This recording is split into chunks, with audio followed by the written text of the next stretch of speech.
Praise the Lord friends. இன்னைக்கு நம்ம தியானிக்கக்கூடிய வசனம் அப்போஸ்தலர் 10:22.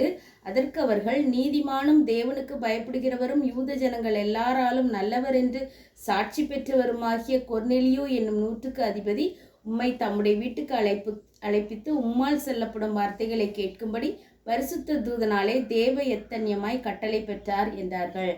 ஆமாம் ஃப்ரெண்ட்ஸ், இந்த கொர்நேலியுவை குறித்து எல்லா ஜனங்களும் எப்படி சொல்கிறாங்க? நீதிமான். வேதத்தில் அவனை குறித்து எழுதி வச்சிருக்குது, நீதிமான், தேவனுக்கு பயப்படுகிறவர், எல்லா ஜனங்களாலும் நல்லவர் என்று சாட்சி பெற்றவர்.